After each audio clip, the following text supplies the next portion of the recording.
nhớ xong mà nếu nó bên cạnh đó nè tao lên nó bên ta có hiệu quất cá vì sao cũng xa nè cái bên chưa quất cá bên quất cá xưa vì thế chỉตัวcha vì sao nó quất nhớ thầu là vì thế này nên nhà mua loซื้อเจสอบไปใกล้พวกเราเนี้ยพอไปห้องเจเมื่อเจอผู้ชายจนเจอแต่ชีเราอายกล้องมากเลย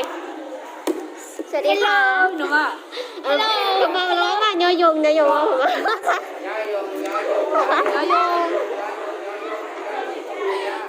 ว่ายงเฮ้ยจะมาถ่ายไหมมาถ่ายไหมน้องเลยว้าวยอยงยอแยงก็ว่าให้ตบก็บอกว่าย้อยชงย้อยชงย้อยชงคือย้อยชงน้อยย้อยสบายดีไม่รู้ค่ะย้อยไม่ไหนย้อยนะบางวันไม่งามบ่งามย้อยยังไม่เอ็นเลยนี่ย้อยไม่เลยสบายดีย้อยโอ้ยดีห้องเคยมีแต่พูดกิ่งว่าภาษาโมงเด้อฮะบริเอทยูทูบอันนี้สิเอาไปลงเฟซ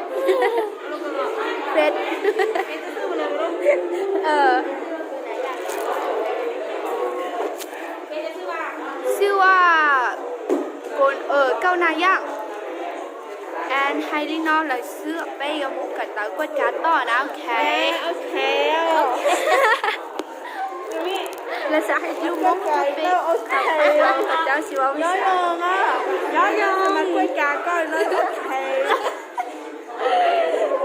ให้งามมาทุกคนกูงามนี่มาเลยกูปวดชงก็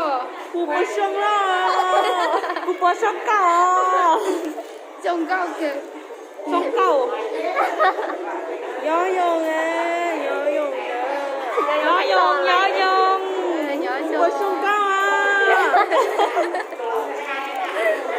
ต่อไปน้องพี่อย่าไปสัมภาษณ์จุดที่นี่แต่ที่นี่สัมภาษณ์ที่ไหนที่นี่กูย้อยงไม่เลยให้งามหัวมันค่อยสดเลยวันเดียวเหรอกูปวดชงก็กูสดเลยกูสดแล้วกูปวดชงก็กูสดแล้วกูสดแล้ว9602905กูสดแล้วเบอร์โทรแม่นั่นว่าเราเลยเบอร์โทรต้องว่าอะไรอ่ะกูสดแล้ว52904468เด้อกูงามแล้วกูสดแล้ว9602900อัน52904468วันเดียว5 อีออเปปลาจีอีอ่ะจั่วเก่าสุขจะไปลงเฟซนะลงเลยเบอร์คอยเรากับแม่9602900เราตัดจ้องเจ็ดเรือกันนั้นแล้วคนล่อยืนจงเจ้าฮะยืนจงเจ้ายืนจงเจ้า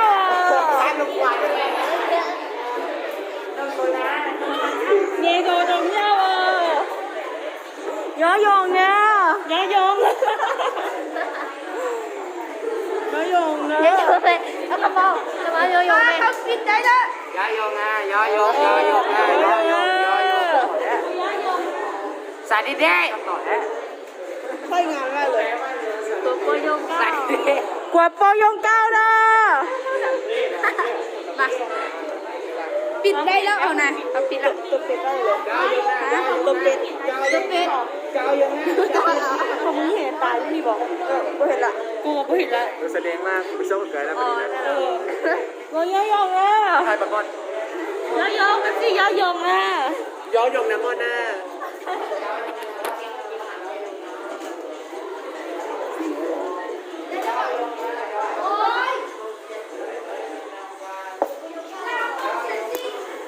โทรศัพท์กูเลย เป็นสิเยอะโยมเฮ้ยโทรศัพท์เสียเฮ้ย